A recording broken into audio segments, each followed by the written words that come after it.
ইউসুফ আলাইহিস সালাম বলেছিল না যে আমি বিশ্বস্ত, আমাকে দায়িত্ব দেন? আমি বলতে চাই আমি বিশ্বস্ত, আমাকে দায়িত্ব দেন। আমাকে 5 বছর সময় দেন, পুরো দেশের শিক্ষা সিস্টেম চেঞ্জ করে দেবো ইনশাআল্লাহ। প্লে গ্রুপ থেকে প্লে গ্রুপ থেকে নিয়ে মাস্টার্স পর্যন্ত এমন শিক্ষানীতি প্রণয়ন করা সম্ভব যে আমাদের বাচ্চারা একদম প্লে থেকে মাস্টার্স পর্যন্ত বাংলা, ইংরেজি, অঙ্ক এবং জেনারেল সাবজেক্টগুলোর সাথে কোরআন হাদিসের একটা অপূর্ব সমন্বয়ে পড়াশোনা করবে ইনশাআল্লাহ। একা করে দিতে পারবো ইনশাআল্লাহ তাআলা। আমাকে এরকম 100 জন শিক্ষাবিদ দেন, 100 জন আলেম ওলামা দেন, একটা প্যানেল করে দেন, পুরো দেশের শিক্ষা চেঞ্জ করে দেওয়া যাবে ইনশাআল্লাহ। জাস্ট আমাকে একটা সমৃদ্ধ লাইব্রেরি দেন, বসার জায়গা দেন, কাজ করার জায়গা দেন, স্বাধীনতা দেন, ইনশাআল্লাহ আমি করে দেই। তারপরে আপনারা চেক করেন, যদি মনে হয় হ্যাঁ দেয়া যায় তাহলে দেন, না হলে আমারটা ছুঁড়ে ফেলে দিন ইনশাআল্লাহ। সে মাশাআল্লাহ ডক্টর হয়েছে, হওয়ার পরে এখন সে দেখছি কসাই হয়ে গেল। তাহলে কোন শিক্ষাটার ঘাটতি হলো? নীতির, নৈতিকতার, ইসলামের ওই বুঝটা নাই, পরকালীন কনসেপ্ট নাই। একজন ইঞ্জিনিয়ার মাশাআল্লাহ, আপনি theta, sine theta, cos theta সব তো বুঝেন মাশাআল্লাহ। আপনি একজন আর্কিমিডিস থেকে শুরু করে পিথাগোরাস সব পড়ে ফেললেন, কিন্তু ইঞ্জিনিয়ার হয়েও তো আপনি চোর হলেন। তাহলে কোন শিক্ষার অভাব হলো বলেন? একটা মেয়েকে আপনি দেখছেন মাশাআল্লাহ এগিয়ে যাচ্ছে, বাপরে বাপ, ফেমিনিস্ট রেভলিউশন। আদতে ওর গায়ে এখন একটা গেঞ্জি, ওর গায়ে পায়ে একটা জিন্সের প্যান্ট, বাহিরের চলাফেরা দেখে তার অঙ্গ প্রত্যঙ্গ সব স্পষ্ট দেখা যাচ্ছে, সে স্পষ্ট বেপরদায় চলছে। একটা ছেলেকে আপনি দেখছেন বাহির থেকে পড়ে আসলো, এসে এখানে ট্রান্সজেন্ডার হয়ে গেল, লিঙ্গ পরিবর্তন করতেছে। ছেলেপেলেকে দেখছেন এখানে ডিগ্রি অর্জন করেছে, কিন্তু মাদক ছাড়তে পারছে না, মেয়েদের সাথে জেনা ছাড়তে পারছে না, সমকামিতা ছাড়তে পারছে না।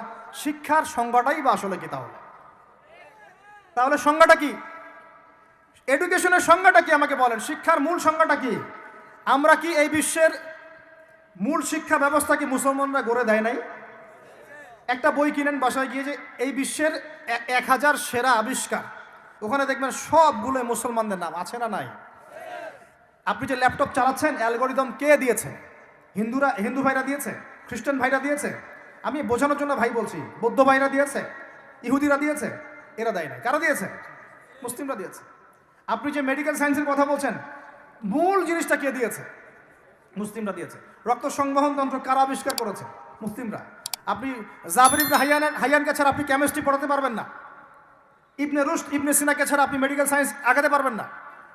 আপনি ইবনে রুশদ ছাড়া এই যে আমরা পাটিগণিত, বীজগণিত, জ্যামিতি, ত্রিকোণমিতি, পরিমিতি করে আপনি করতে পারবেন না।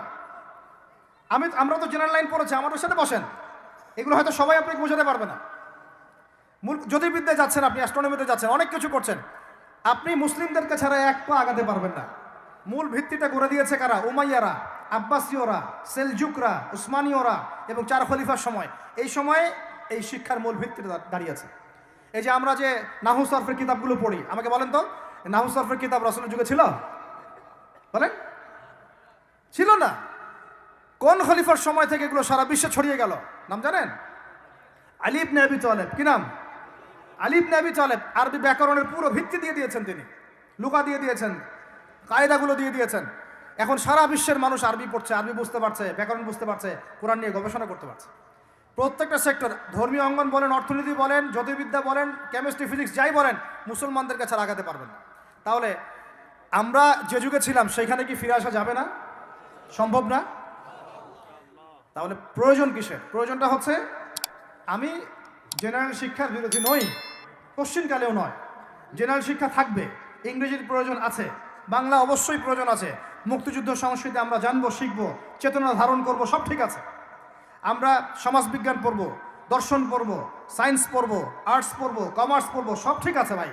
মেডিকেল সায়েন্স পড়েন, ইঞ্জিনিয়ারিং পড়েন, কিন্তু কোরআন বাদ দিয়ে নয়, হাদিস বাদ দিয়ে নয়, আকিদা বাদ দিয়ে নয়, সিরাত বাদ দিয়ে নয়, ফিকহ বাদ দিয়ে নয়। রাজি আছেন ইনশাআল্লাহ? এখন আমাকে বলেন, এর উপায় কি? এর আসল উপায় কি? এখন এটা কি আপনি চাইলেই প্রতিষ্ঠা করতে পারবেন? আমার ক্ষুদ্র জ্ঞানে আমার কাছে 3টা উপায় মনে হয়। কয়টা উপায় ভাই? এক নাম্বারটাই সবচেয়ে সেরা উপায় এবং সবচেয়ে কঠিন উপায় এবং একই সাথে সবচেয়ে ইফেক্টিভ উপায়। সেটা হলো, জাস্ট যদি আমাদের ঊর্ধ্বতন কর্তৃপক্ষ, আমাদের শিক্ষা মন্ত্রণালয়, আমাদের গভর্নমেন্ট, আমাদের প্রশাসন, আমাদের সরকার, তারা যদি একটা টেবিলে বসে ওলামায়ে কেরামদেরকে নিয়ে বসে, প্রতিভাবান ইয়াংদেরকে নিয়েও বসে, শিক্ষা নিয়ে যাদের অবদান আছে, তাদেরকে নিয়ে বসে যদি একটা শিক্ষানীতি প্রণয়ন করে যে না, আমাদের দেশটা মুসলিম কান্ট্রি, বেশিরভাগ মানুষই মুসলমান, মুসলমান জনগণ, মুসলমান যুবক, মুসলমান যুবতী, মুসলমান শিশু কিশোর বেশিরভাগই মুসলিম, অ্যাজ এ ডেমোক্রেটিক সিস্টেম এখানে বেশিরভাগই মুসলিম, তাহলে তাদের স্বার্থ বিবেচনা করে আমরা একটা শিক্ষানীতি প্রণয়ন করি না কেন? একটা শিক্ষানীতি প্রণয়ন করি যেখানে প্লে গ্রুপ থেকে শুরু করে মাস্টার্স পর্যন্ত আমরা মাশাআল্লাহ দুইটা শিক্ষাকে সমন্বয় করে দেবো ইনশাআল্লাহ। এই সমন্বয়টা করলে আমার ছেলে বললাম তো দুই দিকেই ইনশাআল্লাহ এক্সপার্ট হবে। আমাদেরকে আলাদা করে কোনো প্রতিষ্ঠান খুলতেও হবে না। এটা কি করা যায় না? এটা যদি করা যায় তাহলে আমাদেরকে আলাদা করে কোনো মাদ্রাসাও খুলতে হচ্ছে না এখন, বরং যা আছে এটা দিয়ে যথেষ্ট, যা আছে এটা দিয়ে যথেষ্ট। আর সুন্দর নীতি থাকবে, সিলেবাস করে দেওয়া হবে, দেখবেন সবাই একই ভাষায় কথা বলছে, একই শিক্ষা শিক্ষিত হচ্ছে, একটা লেভেল পর্যন্ত অ্যাটলিস্ট মানুষ নৈতিক শিক্ষা পাবে, ইসলামী শিক্ষা পাবে। পরবর্তীতে গিয়ে ফ্যাকাল্টি আলাদা হয়ে যাবে, তারা কেউ ইঞ্জিনিয়ার, কেউ ডক্টর ইত্যাদি ইত্যাদি হতে পারে। এটা যদি আমাকে বলেন, আমাকে 5টা বছর সময় দেন, 5 বছর সময় দেন, যদি মূল্যায়ন করেন, আমি ইউসুফ আলাইহিস সালামের মতো বলতে বাধ্য হচ্ছি এখন, কারণ আমি এটা দেখে অনেক ব্যথিত হচ্ছে। কেউ বলুক না বলুক, আমি কোনো দলের পক্ষ থেকে বলছি না, কোনো মতের পক্ষ থেকে না, কোনো রাজনৈতিক ব্যক্তিবর্গের পক্ষ থেকেও নয়, আমি আমার ব্যক্তিগত ব্যক্তি স্বার্থের পক্ষ থেকে বলছি, আমাকে 5টা বছর সময় দেন, ইনশাল্লাহ এটা আমি করে দিতে পারবো। জাস্ট আমাকে একটা সমৃদ্ধ লাইব্রেরি দেন, বসার জায়গা দেন, কাজ করার জায়গা দেন, স্বাধীনতা দেন, ইনশাল্লাহ আমি করে দেই। তারপরে আপনারা চেক করেন, যদি মনে হয় হ্যাঁ দেয়া যায় তাহলে দেন, না হলে আমারটা ছুঁড়ে ফেলে দিন ইনশাল্লাহ। পরে প্রয়োজনে ওটা আমি একা একা আমার একটা ইউনিভার্সিটি বানাই, সেখানে পড়াবো ইনশাল্লাহ। এটা 1 নাম্বার অপশন।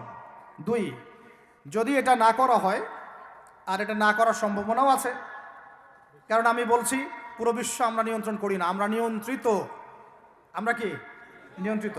তারপরে দ্বিতীয় অপশন হচ্ছে, যতগুলো শিক্ষা প্রতিষ্ঠান এখন আছে, স্কুল হোক আর মাদ্রাসা হোক, এগুলোতে আপনারা সিলেবাসের মধ্যে একটু সমন্বয় নিয়ে আসার চেষ্টা করেন। সিলেবাস একটা আছে, ঠিক আছে, বুঝলাম, একটু সমন্বয় আনার চেষ্টা করেন। সমন্বয় করে অ্যাটলিস্ট বাংলা ইংরেজির সাথে আরবিটাকে মিক্স করার চেষ্টা করেন। আমার ছেলে কোরআন শিখলে কোনো সমস্যা নাই, সে বিপদগামী হবে না, সে গোমরা হবে না, সে কখনো জঙ্গি সন্ত্রাসী হয়ে যাবে না ইনশাআল্লাহ, বরং সে এই দেশের একজন সম্পদ হবে ইনশাআল্লাহ, ইনশাআল্লাহ তাআলা। তো এত ভয় কিসের? কোরআনকে এত ভয় কেন করেন? নবীর সুন্নতকে এত ভয় করেন কেন? সমস্যাটা হচ্ছে কোরআন হাদিসের সঠিক ব্যাখ্যাটা না প্রচার করার কারণে কোনো কোনো ক্ষেত্রে মানুষ উগ্র হয়ে যাচ্ছে, এটা সত্য। কিন্তু আমরা সেই উগ্রতা ছড়াতে চাই না। আমরা কোনো বিচ্ছিন্ন জনগোষ্ঠী নই, আর আমাদের কোনো গোপন কোনো এজেন্ডাও নাই। আমাদের এজেন্ডা একদম স্পষ্ট পরিষ্কার। আমরা বাইতুল মুকাদ্দাস চাই, আমরা মুসলমানদের মধ্যে নৈতিকতা চাই, সুন্দর শিক্ষানীতি চাই, হালাল অর্থনীতি চাই, এবং হালালভাবে বেঁচে খেয়ে আল্লাহর ইবাদত করতে চাই, এতটুকুই। এর বেশি কিছুই আমরা চাই না। এর বেশি কিছু চান না? আল্লাহ পাক আমাদের সবাইকে তৌফিক দান করেন। তো এই 2 নম্বর অপশনটাও এফেক্টিভ যদি আপনারা করতে পারেন। আর 3, 2 নম্বরও যদি কাজ না হয়, তাহলে 3 নম্বর একটা অপশন খোলা থাকে, যে নতুন করে কিছু প্রতিষ্ঠান গড়ে তোলেন এবং সেই প্রতিষ্ঠানগুলোতে আপনি আপনার মতো করে সুন্দর সিলেবাস মেনটেন করে আপনার বাচ্চাদেরকে পড়ানোর চেষ্টা করেন, যেখানে বাংলা ইংরেজি অঙ্ক এগুলোও থাকবে, জেনারেল শিক্ষাও থাকবে এবং ইসলামিক শিক্ষাও থাকবে। এছাড়া আমার মনে হয় না এই প্রজন্মকে বাঁচানোর চতুর্থ কোনো রাস্তা বাকি আছে। যদি থাকে আপনারা আমাকে জানায়েন ইনশাআল্লাহ।